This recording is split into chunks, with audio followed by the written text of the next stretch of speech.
आइए हज़रात, एक मरतबा आपका इनामदार मदीने के ताजदार दोनों आलम के मालिक मुफ्तार अहमद मुस्तफ़ा मोहम्मद मुस्तफ़ा सल्लल्लाहु ताला अलैहि वसल्लम की बारगाह रिसालत में दुरूद का नज़राना पेश करे। पढ़े बावाज़ बुलंद अल्लाहुम्मा सल्ली अला सय्यदिना शफीअना हबीबना नबीना क़ुलूबना मौलाना मुहम्मद बारिक वसल्लम सल्लल्लाहु तसल्लम अलैका या रसूलल्लाह सल्लल्लाहु ताला अलैहि व आलिहि वसल्लम। दो तीन मसला मतलब मुनाज़ा ऐसा दे मेरे क्या दिगारे आँखों में कुछ ऐसा दे मेरे क्या दिगारे हमेशा नाश रहे रो ये यारी आँखों में, हमेशा नाश रहे रो ये यारी आँखों में कि कुछ ऐसा दे मेरे के दिगारे आँखों में, हमेशा नाश रहे रो ये यारी आँखों में, हमेशा नाश रहे रो ये यारी आँखों में। क्यों नूर दे मेरे पावा दिगारी आँखों में, वो नूर दे मेरे परवा दिगारी आँखों में कि जलवगर रहे रुख की बहारी आँखों में, कि जलवगर रहे रुख की बहारी आँखों में। नजर में कैसे समाएंगे फूल जन्नत के, नजर में कैसे समाएंगे फूल जन्नत के बस चुके हैं मदीने के खारी आँखों में, के बस चुके हैं मदीने के खारी आँखों में। जब इंसान मर जाता है, मरने के बाद जब कब्र में दफनाने के वापस आते हैं तो मुनकर नकीर आते हैं और सवाल पूछते हैं। तो शायर लिखता है, फरिश्तों पूछते हो मुझे से किसकी उम्मत हो, फरिश्तों पूछते हो मुझे से किसकी उम्मत हो। लो देख लो ये तस्वीर यार आँखों में, लो देख लो ये तस्वीर यार आँखों में, कुछ ऐसा कर दे मेरे क्या दीगार आँखों में हमेशा नाश रोगे यार आँखों में। मरहूमीन का नाम तो मुझे याद नहीं है। जब तीजा किया था तो उसमें भी आए थे और कुछ बातें आप लोगों को हमने पहुंचाई थी। और आज 40वीं है और बरसी है। आज बरसी है तो एक बरस गुजर जाने के बाद, एक बरस गुजरने के बाद जब हमें दावत दी तो हम वो आए आप लोगों की बातों पर। तो कुछ बातें आप लोगों तक इंशाअल्लाह पहुंचाने की कोशिश करूंगा जो दुनिया और आखिरत की भलाई के लिए है। क्योंकि हर एक चीज़ दुनिया में जितनी भी चीज़ें हैं, दुनिया में जितनी चीज़ें हैं, सारी चीज़ें दुनिया की झूठी, सारी चीज़ें झूठी। सिर्फ एक ऐसी चीज़, एक ऐसी हकीकत है, उसको कोई टाल नहीं सकता, कोई झूठ नहीं बोल सकता। किसी भी धर्म के लोगों से पूछ ले, किसी भी कौम के लोगों से पूछ ले, किसी पंडित से पूछेंगे आप नमाज पढ़ेंगे तो वो डायरेक्ट कहेगा कि हम नमाज नहीं जानते ही क्या होता है। किसी ईसाई से कहेंगे कि आप रोजा रखें तो वो कहेंगे कि हम पर रोजा फर्ज नहीं, हम रोजा नहीं रखेंगे। किसी और धर्म के लोगों से पूछें तो वो अलग अलग जवाब मिलेंगे। हमसे कुछ पूछेंगे किसी और धर्म के बारे में तो हम अलग जवाब देंगे। मगर एक ऐसा मरहला आता है, एक ऐसी जगह आती है जब उसके बारे में पूछा जाए तो सबकी जवाब एक ही होती है, क्या तुम्हें मरना है, क्या तुम्हें मौत आएगी? तो सब यही कहेंगे हाँ मुझे मरना है, मुझे मौत आएगी। जब मौत आएगी तो हमें मौत की तैयारी करनी है। हमारे मौत की हमें तैयारी करने के लिए हमने क्या किया? सुबह से शाम तक हम एक जगह से दूसरी जगह चलते रही। रब तबारक व तआला ने हम पर कितना रहम व करम किया कि रब तबारक व तआला ने हमें हर एक चीज, हर एक नियामत से नवाजा। उससे पूछिए जिनके पास एक पैर नहीं है, उससे पूछिए जिनके पास एक हाथ नहीं है, उससे पूछिए जिसके पास एक आंख नहीं है, उनसे पूछिए जिनके पास जुबान नहीं है, उनसे पूछिए जिनके पास दिमाग नहीं है, जो पागल है। मगर अल्लाह ने हमें सही सलामत पैदा किया। हमारे अंदर, हमारे पास पैर भी है, हाथ भी है, जुबान भी है, दिमाग भी है। ना हम पागल हैं, हम अच्छे हैं, मगर हम रब की दी हुई नियामतों को खाते हैं, चलते हैं, फिरते हैं, देखते हैं, सब कुछ करते हैं, मगर हम रब के शुक्रिया अदा नहीं करते। जब हम रब के शुक्रिया अदा नहीं करेंगे तो रब हम पर तरह तरह की मुसीबतें, तरह तरह की परेशानियां डालेंगे। अब रही बात, हम दुनिया में या अपने घर वालों के लिए ये नहीं कहेंगे कि घर वालों के लिए कमाओ नहीं, घर वालों को भी खिलाओ, घर वालों से भी मोहब्बत, घर वालों को भी देखिए। एक मिसाल लेते हैं ताकि समझ में आ जाए कि 3 शख्स को हम घर से बाहर निकालते हैं, यानी कि घर से बाहर नहीं निकाले, यानी कि किसी चीज के लिए मिसाल समझने के लिए 3 शख्स को हमने घर से बाहर निकाला।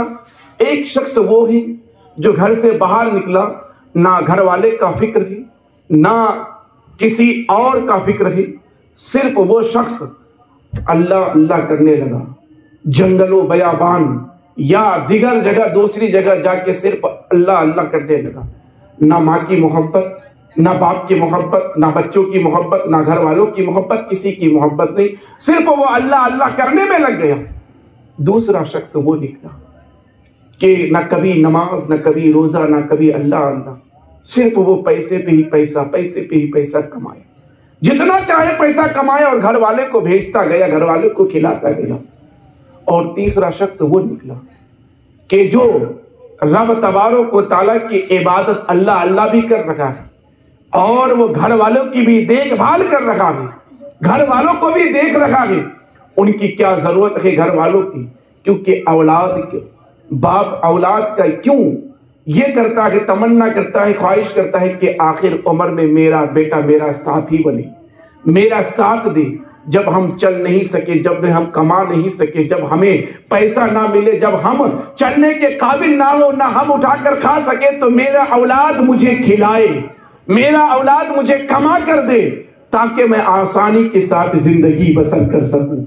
मगर वो बेटा अल्लाह अल्लाह करने में लग जाए, या वो बेटा जो सिर्फ घर वालों में लग जाए, अल्लाह को छोड़ दे, या वो बेटा बेहतर है जो अल्लाह तबारक व तआला की जो फरीजा है उसको भी पूरा करे और घर वालों को भी पूरा करे। तो जो घर वालों को, इन तीनों में से सबसे बेहतर वो होगा कि जो अल्लाह को छोड़कर, जो घर वालों को छोड़कर सिर्फ अल्लाह अल्लाह करता रहे, वो बेहतर है, या सिर्फ घर वालों के लिए करे और अल्लाह तबारक व तआला को छोड़ दे, या सबसे बेहतर वो है जो दोनों को लेकर चले।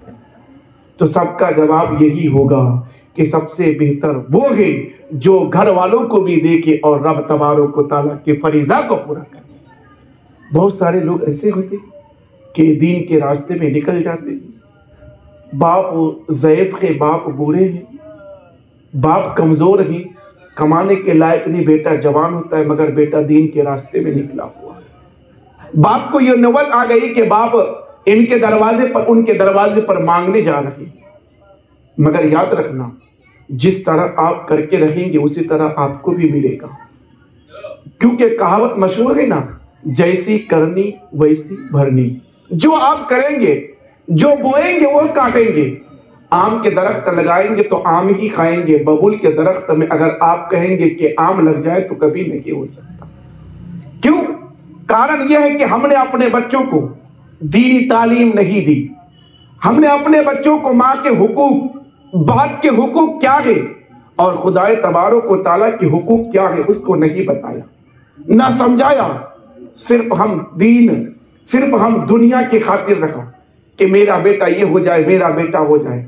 मगर याद रखना कि यही है, एक इंसान है, इंसान के अंदर एक रूह है, जैसे ही ये रूह जुदा हो जाए, जैसे ये रूह छोड़ दे तो फिर वो जिस्म किसी काबिल के नहीं, उस जिस्म को कोई पूछेगा भी नहीं, बल्कि यही कहेगा जिसके लिए आप अपना शहर को छोड़कर, अपना देश को छोड़कर, परदेश जाकर, लोगों की नौकरी करके, लोगों की चाकरी करके, लोगों की गुलामी करके, यहां तक कि लोगों की गालियां खाकर, अपने घर वालों की मोहब्बत को छोड़कर, अपने खून को पसीना बनाकर, अपने खून को जलाकर पैसे कमा कर दिए, मगर जैसे ही इस जिस्म से रूह निकल जाए तो वही बीवी, वही बेटे, वही घर वाले कहेंगे कि जल्द से जल्द से घर से बाहर निकालो।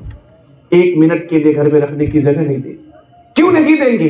क्योंकि अब तुम्हारा जिस्म कोई काम का नहीं, सिर्फ यही रूह का खेल था, यही था, यही मोहब्बत थी, यही प्यार था। मगर अल्लाह तबारक व तआला कितना रहीम और करीम है, अल्लाह तबारक व तआला कितना बंदे से मोहब्बत करता है, कितना प्यार करता है कि अगर दुनिया की जिंदगी में, दुनिया में देखें, अगर हम किसी के साथ कोई काम करते हैं, एक दिन करेंगे, 2 दिन करेंगे, तीसरे दिन नहीं जाएंगे, चौथे दिन नहीं जाएंगे, 5वें दिन वो हमें काम से निकाल सकता है, हमें उसका सैलरी, उसका पैसा नहीं दे सकता है। मिसाल के तौर पर हम किसी के यहाँ काम कर रहे हैं तो हमें महीने पर रखा है या हफ्ते पर रखा है। एक हफ्ते में हमने 2 दिन काम किया या एक महीने में 4 दिन गया और 26 दिन हमने नागा कर दिया, वो आदमी हमें पूरा पैसा नहीं देगा। हो सकता है कि हमें नौकरी से निकाल दे, मगर रब तबारक व तआला कि अगर हम पर जो फर्ज किया रब ने उसको अगर हम पूरा नहीं भी करते हैं तो अल्लाह तबारक व तआला हमारा रोजी बंद नहीं करता, क्योंकि अल्लाह तबारक व तआला अपने बंदे पर इतना रहीम है, इतना रहीम है कि माँ अपने बंदे से कितना प्यार करती है। अगर आप देखें कि माँ अपने बच्चे से कितना प्यार करती है, दुनिया में माँ तो माँ है, मगर एक जानवर को भी देखिए, जैसे कि एक जानवर, एक मुर्गी को देखिए, मुर्गी वो जानवर जिसके अंदर अकल है, नाशऊर है, मगर जब वो अपने चूजे को लेकर चलती है, जब वो अपने बच्चों को लेकर चलती है, तो वो जब कहीं उसे एक दाना मिल जाए तो उस दाने को अपने चोंच से तोड़ती है और तोड़ने के बाद एक मखसूस आवाज निकालती है, वो खुद नहीं खाती, अपने बच्चों को खिलाती है। माँ कितनी प्यार अपने बच्चों से करती है, मगर रब कहता है कि मैं उस माँ से भी 70 गुना ज्यादा प्यार करता हूं अपने बंदे से। मगर बंदा तो आए मेरी बारगाह में, बंदा तो मुझे पुकारे, बंदा तो मुझे देखे, बंदा तो मुझे कहे कि लब्बैक मैं हाजिर हूँ, लब्बैक मैं हाजिर हूँ।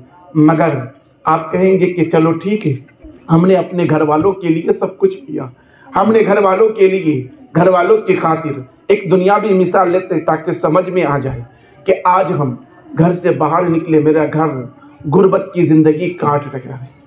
एक अल्लाह ना करे कि अल्लाह तबारक व तआला से ये दुआ है कि मौला सबको खुशहाली जिंदगी गुजारने की तौफीक अता फरमाए। सिर्फ एक समझने के लिए मिसाल दिया जा रहा है, समझाने के लिए, ताकि बात समझ में आ जाए, बात दिल में बैठ जाए। क्योंकि मेरा मकसद एक ही बात अगर आपके दिल में उतर जाए, एक ही बात अगर उस बात पर अगर अमल कर ले, जितनी भी बातें हम करेंगे उनमें से एक ही बात आपके दिल में उतर जाए तो फिर मेरा बयान करना काफी हो जाएगा, ताकि आप दुनिया को समझिए। दुनिया की चीजें जितनी भी है झूठी है, औलाद झूठे हैं, बीवी झूठे हैं, घर वाले झूठे हैं, रिश्तेदार झूठे हैं, पैसे दौलत हर एक चीज झूठे है। मगर जो हक है उसको निभाओ। मौत एक हक है तो मौत को याद करो। जब मौत को याद कर लोगे उसके बाद फिर समझोगे कि ना मौत होने के बाद ना बेटा कब्र में जाएगा, ना बाप कब्र में जाएंगे, ना बहन, ना बीवी, ना रिश्तेदार, कोई नहीं कब्र में जाएगा आपके साथ। तन्हा आपको कब्र में जाना होगा। उसके बाद जब मिट्टी डालकर वापस आएंगे, अब ना बेटा आपकी कब्र पर देखने जाएगा, ना पूछने जाएगा। क्योंकि शायर लिखता है कि दवा की अब नहीं मुझे हाजत, मगर मुझको दुआ देना, चला मैं छोड़कर दुनिया, गिले शिकवे भुला देना। अगर कोई भी थोड़ी सी भी फुर्सत मिले तो मेरी कब्र पर आना, अगर थोड़ी सी भी फुर्सत मिले तो मेरे कब्र पर आना, चंद सूरत मेरे कब्र पर पढ़कर चला जाना। मगर हम कब्र पर भी नहीं जाते ही कि हमारे लिए हमारे बाप या हमारे बेटे या हमारे कोई और रिश्तेदार जो इंतकाल कर गए हैं वो हमारा इंतजार कर रहा है कि अब मेरा बेटा आएगा, अब मेरा बेटा आएगा, मेरा पोता आएगा, मेरा भाई आएगा, मेरा दोस्त आएगा या मेरे घर वाले आएंगे। मगर हम नहीं पहुंचते ही कब्र में, कब्रिस्तान हम नहीं जाते हैं, क्योंकि हमने उसे मिट्टी दे दिया, दफना दिया।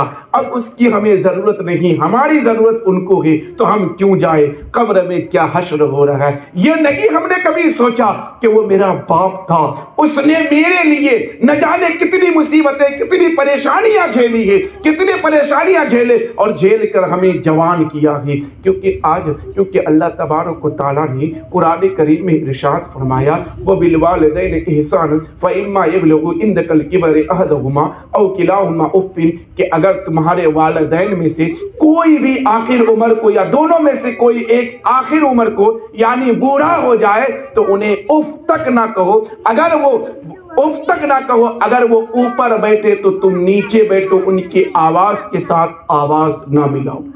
आज बताइए कि कितने बेटे अपने बाप की आवाज के साथ आवाज ना मिलाता हूँ, कितने बेटे अपने माँ को ना झिड़कता हूँ, कितने बेटे अपने बाप को गाली ना, इल्ला माशाअल्लाह।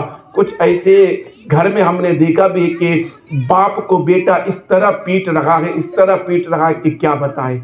अब बताइए कि अल्लाह तबारक व तआला इरशाद फरमाता है, जिसके घर में बाप नाराज हो उसके घर में कभी रहमत नहीं हो सकते। और बेटा रहते हुए अगर बाप को नाराज कर दिया और उस हाल में बाप मर गया या बेटा मर गया तो वो बेटा जहन्नमी कहलाएगा। नमाज पढ़े, रोजा रखे, जितना भी इबादत करना है करे, मगर बाप को खुश नहीं किया तो फिर आपके लिए जहन्नम। अल्लाह के रसूल सरकार मुस्तफ़ा सल्लल्लाहु अलैहि वसल्लम की पैदाइश से पहले ही अल्लाह के रसूल के वालिद का इंतकाल हो गया। अल्लाह के रसूल सरकार मुस्तफ़ा सल्लल्लाहु अलैहि वसल्लम सहाबाए कराम के दरमियान ही, और इतने में सहाबाए कराम के दरमियान अल्लाह के रसूल फरमाते हैं कि अगर मेरे वालिद मुझे कहते हैं कि तू समंदर में कूद जा, अगर मेरे वालिद कहते हैं कि पहाड़ से नीचे उतर जा, तो मैं उफ तक नहीं कहता, ना नीचे उतर, मैं उफ तक नहीं कहता, मैं बिल्कुल पीछे मुड़ के नहीं देखता, बल्कि मैं कूद जाता। मगर वालिदा के साथ कर रहे हैं। अल्लाह के नबी फरमाते हैं कि अगर मेरी वालिदा मुझे बुलाती और मैं ईशा की नमाज पढ़ाता और ईशा की नमाज में मेरी वालिदा मुझे बुलाती तो मैं माँ की आवाज को लब्बैक कहता है, नमाज को छोड़कर मैं माँ की खिदमत में जाता। मगर आज हम माँ को सताते कि माँ को तकलीफ देते। आज हम ये 40वीं की महफिल में, क्या नाम है, शमीम अहमद, इनके लिए, इनकी इसाले सवाब के लिए, इनकी दुआ के लिए हम लोग इकट्ठा हुए हैं। साल भर में हमने कितनी बार इन्हें याद किया, न जाने कुछ बार ही याद किए होंगे या कहीं ऐसा जिक्र होगा कि उनको याद किए हैं। तो आइए मैं एक मिसाल दूं ताकि वो मिसाल समझ में आ जाए। हम घर से निकले, घर गुर्बत की वजह से या और किसी और चीज की वजह से घर से बाहर हम विदेश चले गए, किसी और कंट्री में, अलग कंट्री में। जैसे मिसाल के तौर पर अक्सर और बेशतर लोग सऊदीया अरबिया या दुबई जाते हैं तो हम दूरी को इख्तियार करते हैं, श्रीलंका लेके चलते हैं और उससे दूर चले जाते हैं, क्या कहते हैं, यूके चले जाते हैं। वहां गए, जाने के बाद हमें अच्छी पोजीशन में नौकरी मिली और पैसा कमाया।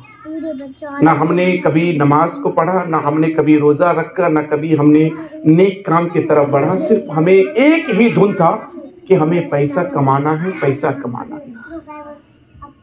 जब हम पैसे कमाने की धुन में लगे रहे तो लगे रहने के बाद पैसा कमाए, घर में भेजने के बाद या शादी करने के बाद हम गए। बहुत सारे लोग जाते हैं, शादी करने के बाद गए, जाने के बाद घर से, वहां से हम घर पैसा भेजे, एक जमीन खरीदे और जमीन खरीदने के बाद उस जमीन को खरीद के फिर पैसा भेजे तो उस जमीन पर मकान बनाया और पैसा भेजे तो उस जमीन पर मकान जो बनाए उस मकान को खूबसूरत बनाया। और फोन के जरिए से हमने कहा कि मेरा मकान इतना खूबसूरत होना चाहिए, इतने अच्छे होने चाहिए कि मोहल्ले में किसी का मकान ना हो, इतने अच्छे लाइट लगे कि किसी का शहर में लाइट ना हो, इतने अच्छे लगे कि किसी का मेरे मकान के मुकाबले ना हो। और वाकई उसी के मुताबिक इतनी खूबसूरत, इतनी हसीन कि जो भी उसके मकान को देखे तो वो देखते रह जाए। बहुत ही खूबसूरत मकान को बनाया। बनाने के बाद कौन, बीवी थी या बेटे थे और कोई भी था, भाई थे या बाप था, कोई भी था, एक समझने के लिए, एक मिसाल समझने के लिए। उसके बाद उनको घर तैयार हो गया, होने के बाद 5 साल में, 2 साल में, 1 साल में ही तैयार कर लिया। उसके बाद उसे घर आने की बारी हुई, घर आने की बारी आई और आने के बाद जब वो घर आए, घर आने के बाद घर के अंदर, घर को देखा, बड़ी खूबसूरत है। घर के अंदर जैसे ही दरवाजे पर कदम रखा, मलिकुल मौत आ गए और उसकी रूह को कब्ज कर लिया। मलिकुल मौत आ गए, उसके रूह को कब्ज कर लिया। अब करने के बाद ना बेटा आपको घर के अंदर घुसाएंगे, ना बीबी आपको घर के अंदर घुसाएंगे, ना माँ बाप को घर के अंदर नहीं घुसाते, बल्कि बाहर की चारपाई लगाकर बैठा देते, वही लिटा देते हैं और लिटाने के बाद उस घर के अंदर दाखिल होने नहीं देते। अब बताइए कि आपका कौन सा काम फायदा होता कि अगर आप उतने में रब को याद कर लिए होते, चंद वक्त रब के बारगाह में अपने आंसू को बहा लेते, चंद बूंद कतरे अल्लाह तबारक व तआला के बारगाह में गिरा देते और अल्लाह से तौबा करते और माफी मांगते, तो यकीनन ये घर वाले, ये जमीन, ये जायदाद, ये मकान, ये रुपया कोई काम नहीं, बल्कि कब्र में वो काम आएगा। क्योंकि आज हम जो करेंगे तो वही हमारा आखिरत में काम आएगा। अगर हम किसी को सताएंगे तो वो भी आखिरत में मिलेगा, किसी को हम तकलीफ देंगे वो भी आखिरत में काम आएगा, किसी पर हम जुल्म करेंगे तो वो भी आखिरत में काम आएगा। अगर किसी को हम जिस तरह भी जो करेंगे वो आखिरत में मुझे मिलेगा। तो अगर हम अच्छा करेंगे तो अच्छाई के साथ अच्छा मिलेगा, बुरा करेंगे तो बुराई के साथ बुरा मिलेगा। और अच्छाई का ठिकाना जन्नत रखा है और बुराई का ठिकाना जहन्नम रखा है। अब आपके हाथ में फैसला है कि हमें अच्छाई चाहिए या हमें बुराई चाहिए, हमें तकलीफ देना है किसी को या हमें किसी की मदद करनी है या किसी को सहारा देना है। घर के अंदर नहीं घुसने दिया, ना घुसने देने के बाद बेटा है, मिसाल के तौर पर 2 बेटा है। अब बड़ा बेटा और छोटा बेटा दोनों एक जगह चारपाई पर बैठ गए। बड़ा बेटा कहता है कि मैं बाप का लाडला था, अब मैं ये सामान मैं लूंगा। छोटा बेटा कहता है कि मैं छोटा था, मैं मुझसे ज्यादा प्यार करते थे, मैं ये लूंगा, मैं वो लूंगा। दोनों बेटे में लड़ाई हो गई। यहां तक कि बाप के जनाजा ही कि फिर दूसरे भाई की जनाजा हो गई, क्योंकि ये दौलत के लिए। अगर यही बाप नेकी कमा के रखते, अगर यही बाप अगर दौलत को छोड़कर अल्लाह को खुश करके रखते, राजी करके रखते और नेकी कमाते और अल्लाह के बारगाह में रोते दुआ करते, तो यकीनन उसके लिए मकान के लिए ना लड़ाई होता ना झगड़ा होता, बल्कि यही हर चीज तो बंटवारा कर जाएंगे, नेकी किसी का कोई बांट के नहीं ले सकता। तो बाप अगर करते। तो अब रही बात जब उसको लेकर गए कब्रिस्तान, तो बहुत सारे ऐसी जगह आपने देखा कि बेटे भी कब्रिस्तान नहीं जाते हैं, क्योंकि उसे दौलत का नशा है, दौलत के। क्योंकि हम आइए, हजरत एक साहबी रसूल बल्कि ताबी हैं, वो खाने काबा की तवाफ कर रहे थे, खाने काबा की तवाफ कर रहे हैं। करते करते एक शख्स पर नजर पड़ी, अपने चेहरे को झुकाए बैठे हैं और आंखों से आंसू बहा रहे हैं। जब उनकी नजर उनके ऊपर पड़ी तो उनके पास गए, कहा कि सब तवाफ कर रहे हैं खाने काबा की और आप यहाँ बैठ के रो रहे हैं, आप तवाफ क्यों नहीं कर रहे, क्या वजह है? कहा कि हुजूर एक वजह यह है कि सब लोग तवाफ तो कर रहे हैं, मगर हम ये सोच रहे हैं कि मेरा एक दोस्त था और मुझसे बहुत प्यार करता था, बहुत मोहब्बत करता था, मगर मेरे दोस्त के भाई का जब इंतकाल हुआ, इंतकाल होने के बाद से आज से तकरीबन 40 दिन हो गया उसके इंतकाल का, मगर मेरा दोस्त ना कुछ खाता है, ना कुछ पीता है, ना कोई काम करता है, ना किसी की कोई बात सुनता है, बल्कि वो रोते रहता है। क्या बात है? हम लोगों ने समझाया, मोहल्ले वालों ने समझाया, रिश्तेदार ने समझाया, सब ने समझाया कि मौत हकीकत है, सबको मरना है। तो तुम्हारे भाई मर गए तो मर गए तो उसके लिए दुआ करो और अच्छे अच्छे वज़ाइफ करो, नफल करो और दीगर चीज करो ताकि उसे सवाब पूछे। मगर किसी की बात वो मानते नहीं, सिर्फ वो आंसू ही आंसू बहाते। कहा कि अच्छा कि हुजूर हो सकता है आप चले, हो सकता है आप समझाएंगे तो आपकी बात मानकर वो काम करने लगे, क्योंकि उनके बीवी बच्चे भी तो हैं। कहा अच्छा ठीक है चले।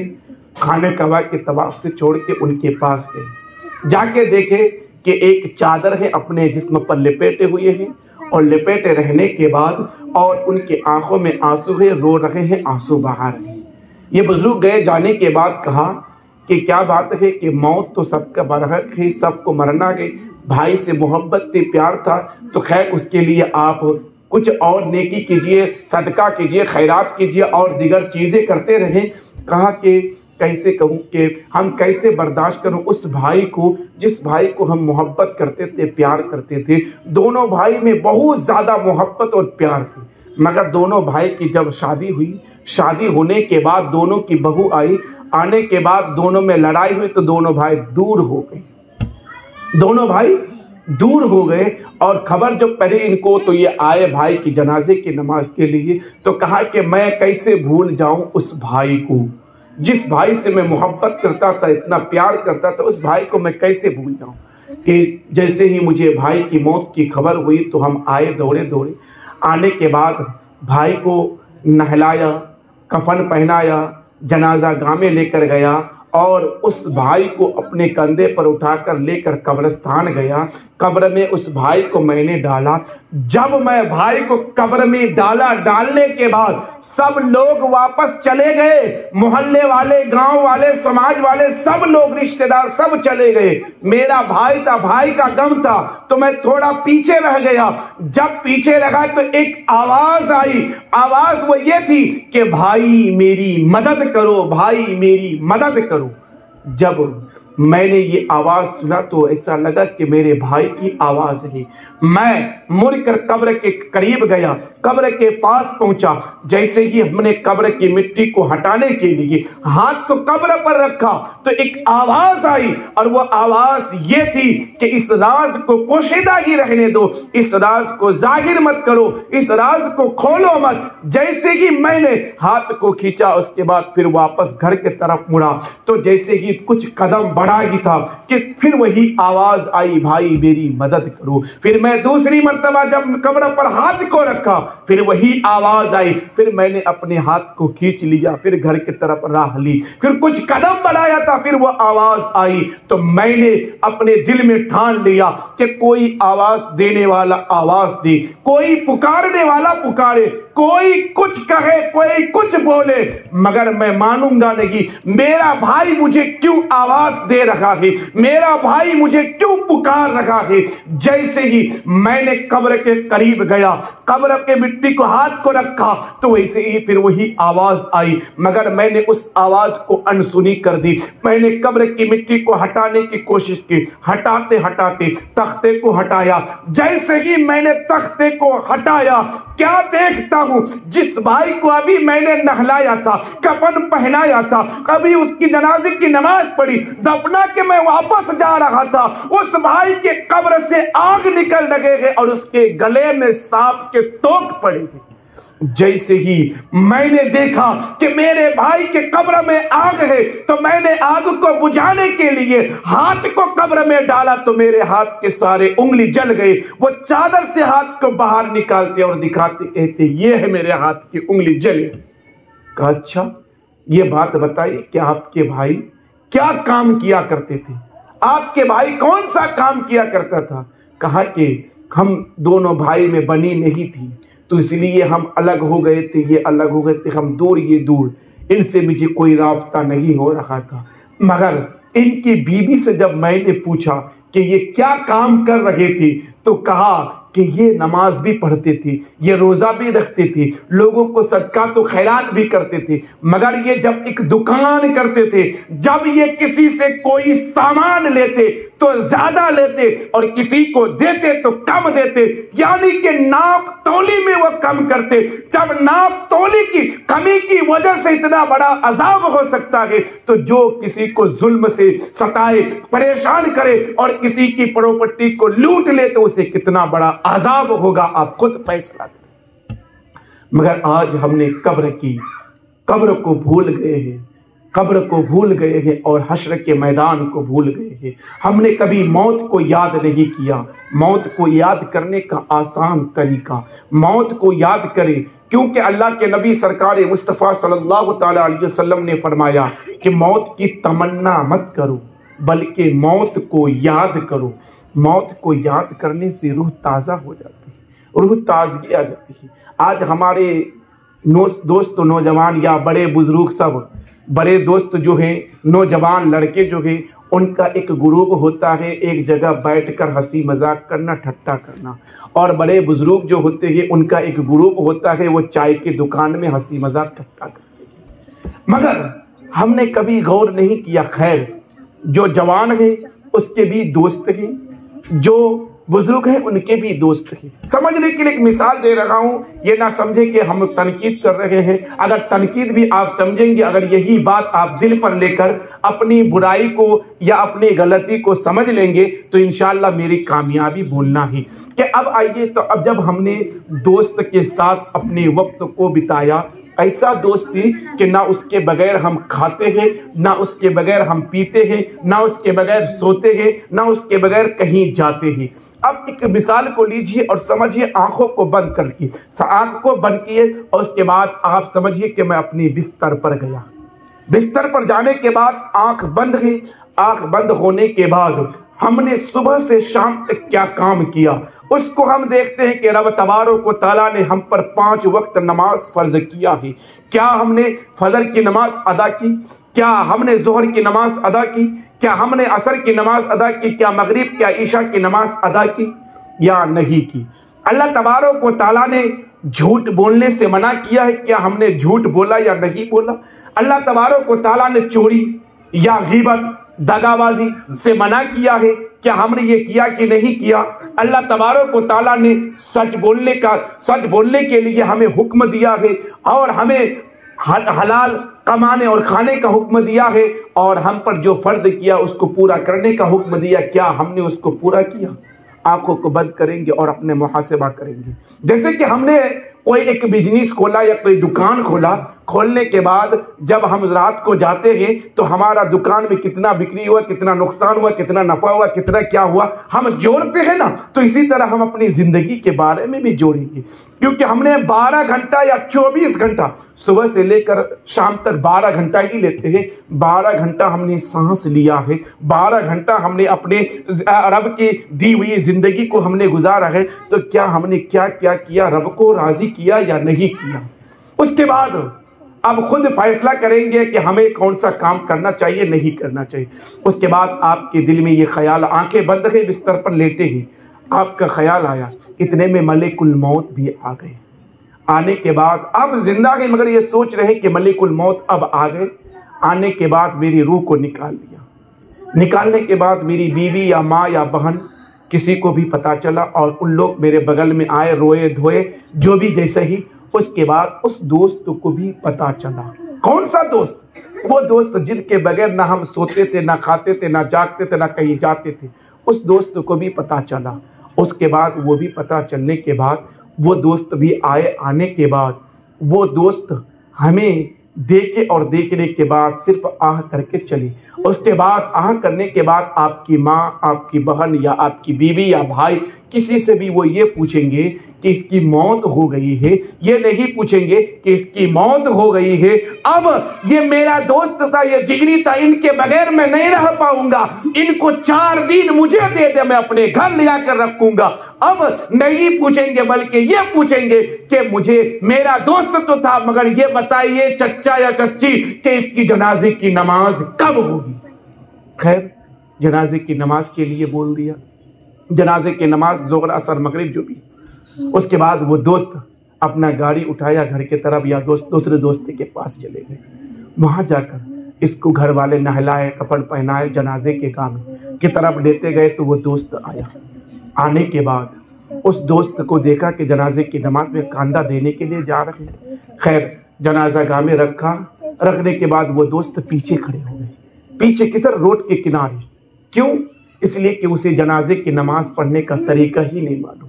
जनाजे की नमाज में क्या पढ़ी जाती है, क्या पढ़ेंगे, क्या नहीं पढ़ेंगे, क्या कहेंगे, नहीं कहेंगे, उसे पता ही नहीं। वो तो पढ़ा है, इतना बड़ा पढ़ा, इतना पैसा कमाया, इतना कमा रहा है कि क्या बताएं, कि इतने घर में किसी चीज की कमी नहीं है, ना फिल्टर के पानी, हर चीज की, किसी चीज की कमी नहीं। मगर उसे नमाज जनाजा का तरीका मालूम नहीं कि नमाज जनाजा में क्या पढ़ा जाएगा, नमाज जनाजा में कितनी तकबीर होंगे, कितने क्या दुआ मांगे जाए, क्या नहीं। वो रोड के साइड खड़े हो गए।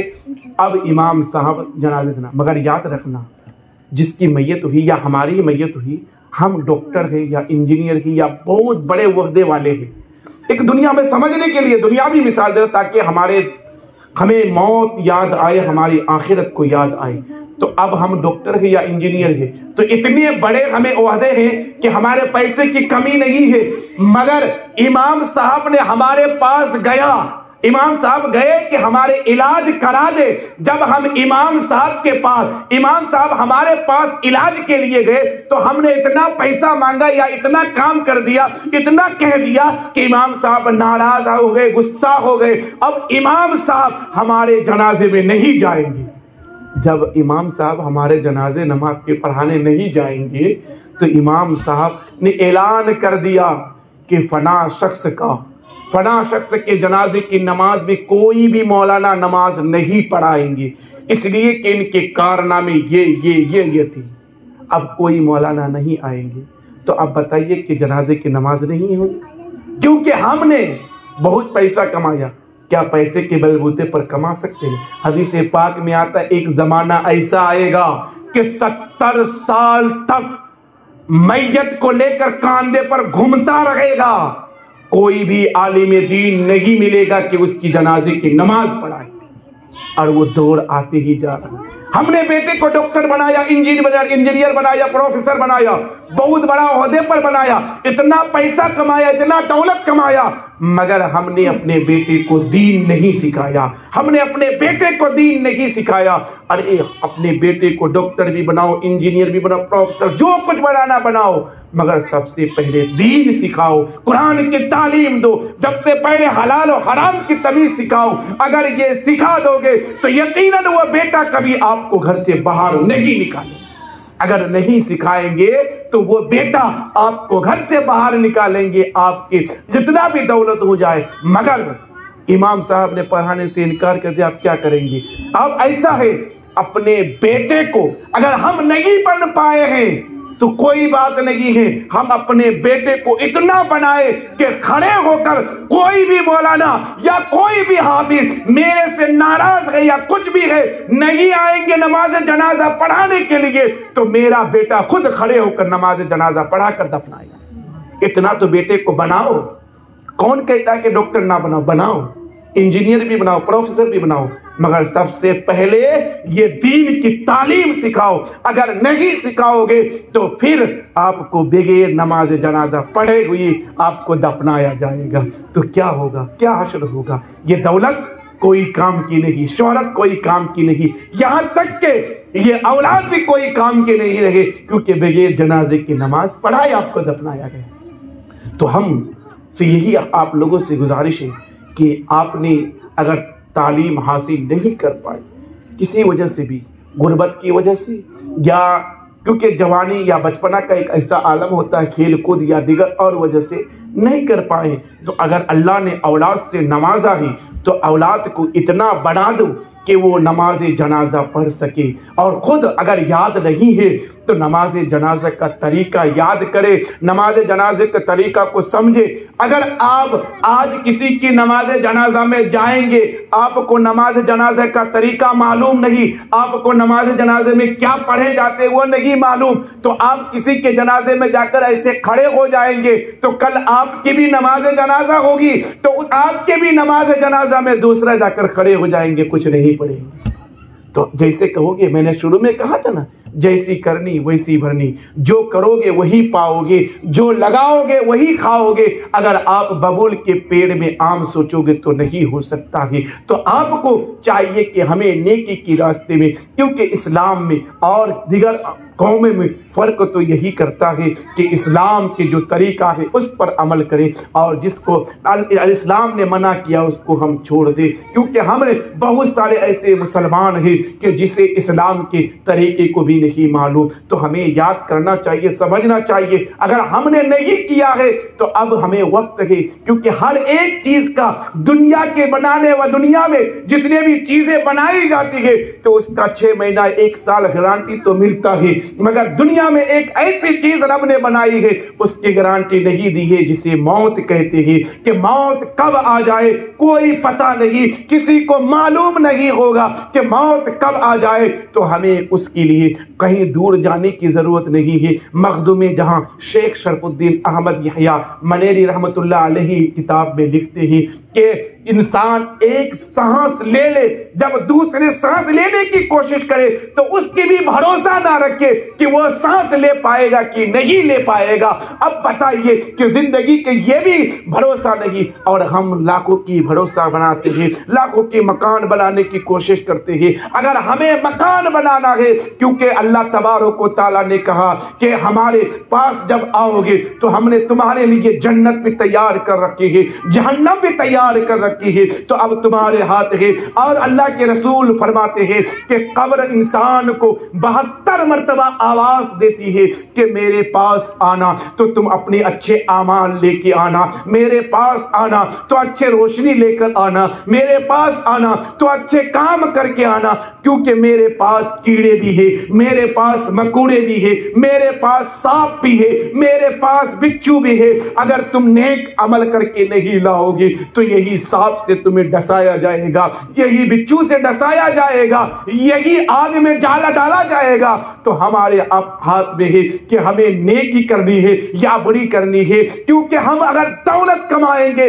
तो कयामत के मैदान में, हश्र के मैदान में वही दौलत हमारे सामने पेश किया जाएगा कि दुनिया में आपने दौलत जमा किया था, लो तुम्हारी दौलत तुम्हें दे दी गई। मगर हम नेकी कमाएंगे, हम रोशनी कमाएंगे, अल्लाह को खुश करेंगे, अल्लाह के रसूल को खुश करेंगे तो यकीनन कब्र में हमारी रोशनी होगी, कब्र में हमारे लाइट होंगे। हम घरों में जलाते हैं ना, घरों में अगर मिसाल के तौर पर गर्मी के महीना में, मई और जून के महीना में कितनी सख्त गर्मी होती है, उस सख्त गर्मी में एक कोठरी में हमें बंद कर दिया जाए, बंद करने के बाद उसमें पंखा चल रहा हो, लाइट भी है, और अचानक लाइट काट दी जाए, पंखा बंद हो जाए, एसी बंद हो जाए, तो उस कमरे में हमें घुटन सी महसूस होगी, उस कमरे में मेरा दम घुटेगा।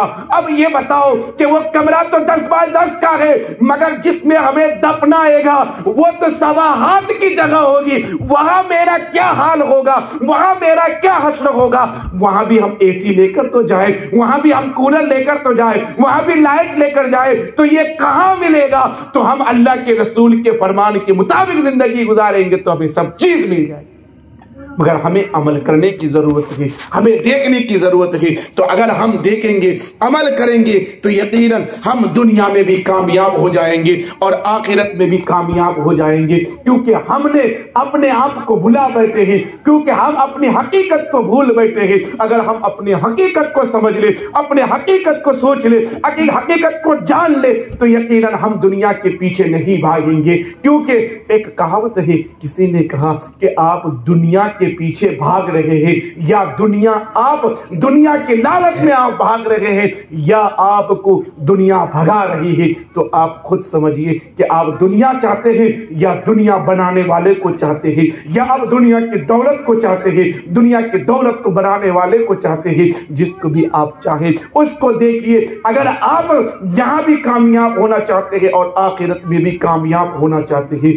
क्योंकि अल्लाह के नबी सरकार मुस्तफा सल्लल्लाहु अलैहि वसल्लम ने फरमाया कि दुनिया में इंसान अगर कुछ भी करे, मगर दुनिया में इंसान 3 काम एक ऐसे करके जाए तो उसे मरने के बाद भी सवाब पहुंचेगा, मरने के बाद भी सवाब मिलेगा। वो 3 काम क्या है? वो 3 काम ये है कि पहला कहीं मस्जिद बना दिया गया, दूसरा कहीं मदरसा खुलवा दिया गया, तीसरा वो है कि नेक औलाद को छोड़ के गए। अगर आपके औलाद नेक नहीं है, आपके औलाद मुत्तकी नहीं है, आपके औलाद परहेजगार नहीं है, तो आपने जो दौलत कमाई है, जो पैसे कमाए हैं, तो वो बेटा आपके कभी जुआ में हारेंगे, वो बेटा कभी शराब खाने में जाएंगे, वो बेटा कभी कहीं और लेकर जाएंगे। जितनी भी गुनाहें वो दौलत से करेंगे, उतने ही गुनाहों के आपको भी आजाब पहुंचता रहेगा। और अगर वही बेटा अगर आपका नेक होगा, मुत्तकी होगा, परहेजगार होगा, तो वही बेटा जब सजदा रब की बारगाह में करेगा तो एक बार भी उसके हाथ उठेंगे, कम से कम 3 में एक बार तो यही कहेगा कि मौला मेरे बाप की मगफिरत कर दे, मौला मेरे बाप की बख्शिश कर दे। मगर जब हमने अपने बेटे को दीन की तालीम दी, अगर दुनिया की तालीम दी होती,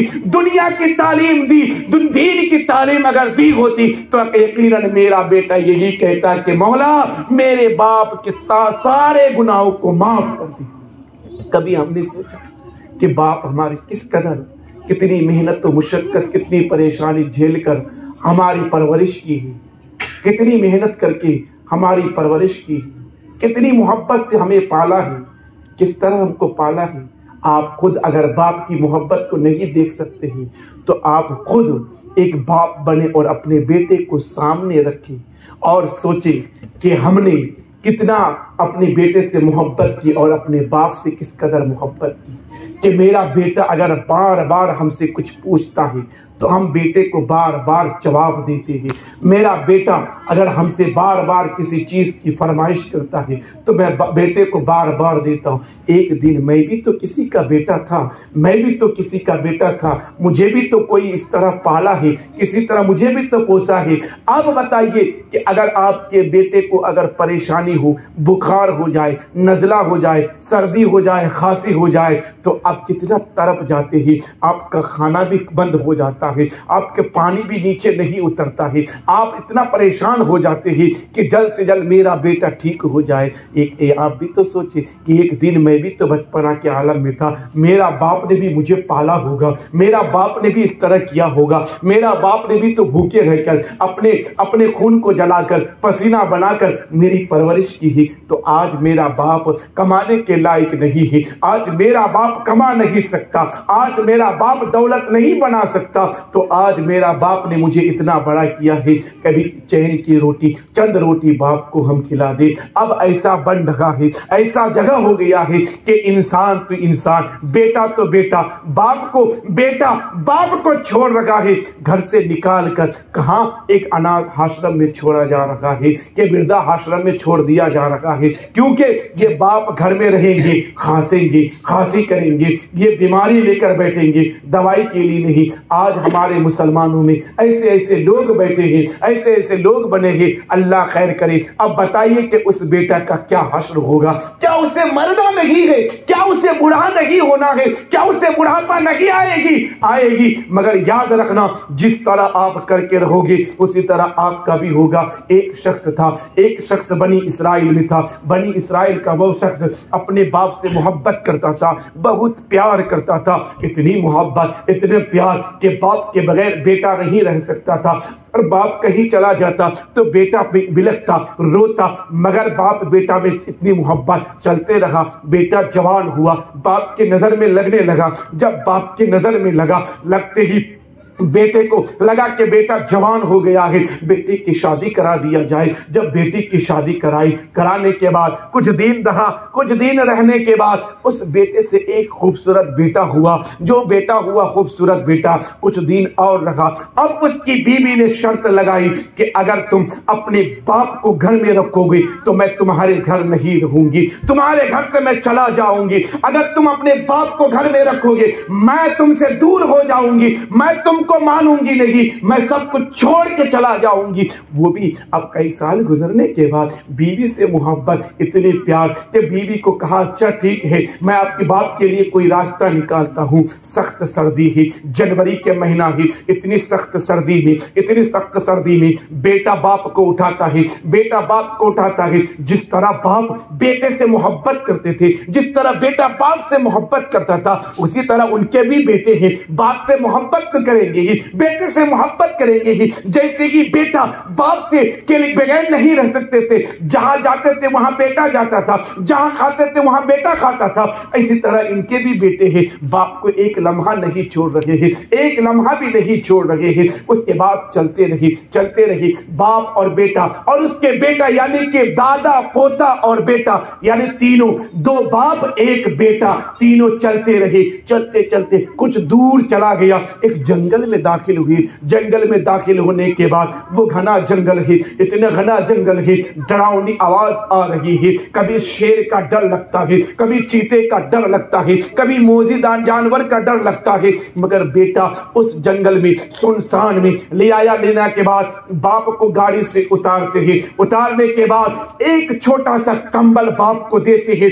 उस सख्त सर्दी के आलम में, वो सख्त सर्दी के आलम में उसके बेटे को आज बेटा छोड़ के जा रहा है। उस बेटा, बाप एक ऐसा बाप था कि बाप बेटे के लिए हर चीज को छोड़ा था। अगर सर्दी के आलम में बेटा बिस्तर पर पेशाब कर देता तो बाप उस जगह पर हटाकर दूसरी जगह सुलाता था। अगर उस जगह पर भी पेशाब कर देता तो बाप उस जगह से उठाकर अपने सीने से लगाकर सुलाता था और अपने पेशाब किए हुए जगह पर सो जाता था। मगर आज बाप उस सर्दी के आलम में ही, उस ठंडी के आलम में ही बेटा उतारते हैं गाड़ी से। उतारने के बाद बेटा बाप को एक कंबल देता है, कहता है कि बाप अब यही रहिएगा, अब यहां से घर नहीं जाइएगा। तो जब वो छोटा सा बेटा, छोटा सा बच्चा जब ये देखता है कि मेरे दादा के साथ ये काम किया जा रहा है, मेरे दादा के साथ ये मामला किया जा रहा है, वो बच्चा उतरता है। उतरने के बाद कहता है कि अब्बा जान ठहरिए, ये कंबल तो दादा को बहुत बड़े आपने दी है, चाकू लाइए। जो उस बच्चे ने उस चाकू से उस कंबल के दो टुकड़े करते हैं और आधा टुकड़ा दादा को देता है और आधा टुकड़ा बाप के साथ लेकर आता है। बाप ने पूछा, बेटा ये बता कि मैंने तुम्हारे दादा को कंबल तो दिया था इतना छोटा, उनमें से तुमने आधा काट क्यों लिया? तो उस छोटे से बच्चे ने, उस नन्हे से बच्चे ने जवाब दिया, अब्बा जान आपके बाप आपसे किस कदर प्यार करते थे, जिस कदर आप मुझसे प्यार करते हैं, आपके पास किस तरह मोहब्बत करते थे, जिस तरह आप मुझसे मोहब्बत करते हैं, मगर आज आपने अपने बाप को जंगल में बयाबान में छोड़कर जा रहे हैं। तो आधा कंबल मैंने इसलिए रखा, जब आप बूढ़े हो जाएंगे, जब कमाने के लायक नहीं होंगे, तो इसी जंगल में मैं आपको छोड़ के जाऊंगा, यही आधा कंबल मैं आपको दूंगा। मगर आज हमने क्या किया है? कभी हमने बाप की मोहब्बत को देखा है? एक बार बाप से तो प्यार से बात करके देखिए। अगर बाप खुश है तो सारी चीजें आपकी सारी चीजें ही, सारी दुनिया आपके कदम में ही। अगर माँ और बाप नाराज है तो फिर आपकी कोई काम की नहीं है, सारी चीजें बेकार है, सारी दौलतें बेकार है। ये दौलत सारी झूठी है और जो हकीकत है वो मोहब्बत है। और इस्लाम हमें मोहब्बत का पैगाम देता है, नफरत का पैगाम कभी नहीं देता। मोहब्बत हमें बांटनी है और मोहब्बत से जिंदगी बसर करनी है। हम ये कहते हैं अक्सर और बेशतर ना, 4 दिन की जिंदगी ही, हमने तो 3 दिन गुजार ली, 1 दिन हमारे पास बचा है। वो 1 दिन हम रब को राजी कर ले, रब के बारगाह में आंसू तो बहा ले, तौबा कर ले। रब फरमाता है कि मेरा बंदा जब मेरी बारगाह में सच्चे दिल से तौबा करता है तो मैं उसकी तौबा को कबूल करता हूँ। मेरा बंदा जब मुझे पुकारता है तो मैं उसकी पुकार को सुनता हूँ। मगर हम रब के बारगाह में तो जाए, हमारे पास वक्त ही वक्त होता है, हर काम के लिए वक्त है, मगर रब के बारगाह में जाने के लिए वक्त नहीं है। रब हमें बुलाता है, हम जाते नहीं है, फिर भी रब हमें खिलाना छोड़ता नहीं है। रब हमें खिलाता है, पिलाता है और अपनी जमीन पर चलने को देता है। तो याद रखना, आज हम सिर्फ बाप के मुतालिक कुछ बातें आप लोगों तक पहुंचाई है। अभी माँ के बारे में बातें बाकी है, क्योंकि ये एक बाप का इंतकाल हुआ था, उनकी बरसी है। इंशाअल्लाह फिर कभी हम अगर मौका मिलेगा तो वालिदैन, माँ और बाप दोनों के मुतालिक आप लोगों तक बातें पहुंचाऊंगा। अगर आप वालिदैन के मुतालिक माँ और बाप पर सुनेंगे तो हमें 1 घंटा या 2 घंटा हमें वक्त नहीं, बल्कि उसके लिए कई घंटे की जरूरत पड़ती है। फिर भी इंशाअल्लाह मैं वालिदैन या माँ पर कुछ मुख्तसर आप लोगों तक किसी दिन बयान करूंगा कि माँ का मकाम क्या है, माँ का मर्तबा क्या है, माँ अगर नाराज हो तो क्या होती है, माँ कितनी मोहब्बत अपने बच्चे से करते हैं और बच्चा अपने माँ से कितने मोहब्बत करते हैं, किस कदर, इंशाअल्लाह मैं आप लोगों तक बयान करूंगा। खैर अब हमें इजाजत दीजिए, इंशाअल्लाह फिर कभी मौका मिलेगा और जो कुछ भी बातें हुई आप लोगों के सामने, अल्लाह तबारक व तआला के बारगाह में दुआ है कि मौला इन तमाम बातों पर हमें अमल करने की तौफीक अता फरमाए। और जो भी मौला मरहूमीन के इसाले सवाब के लिए किया गया है, मौला उनकी कब्र में नूर की बारिश अता फरमा, नूर की रहमत सलाम पढ़ लेते हैं।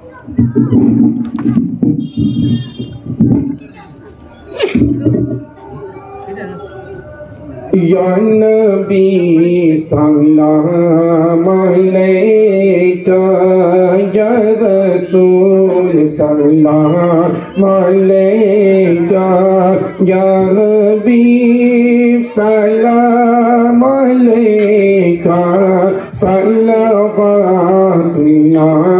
अलैका, या नबी या रसूल अल्लाह।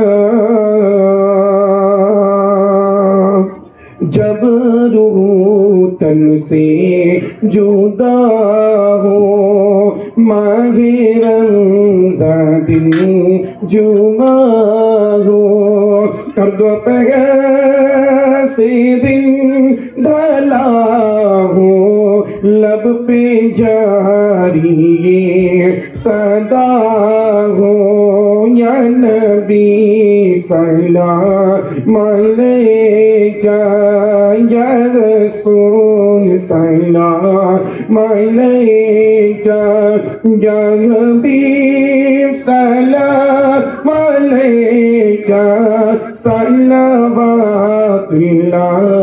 अलैका। सलातो वस्सलाम अलैका या रसूलुल्लाह, सलातो वस्सलाम अलैका या हबीबल्लाह, सलातो वस्सलाम अलैका नूर सल्लल्लाहु अलैहि वसल्लम।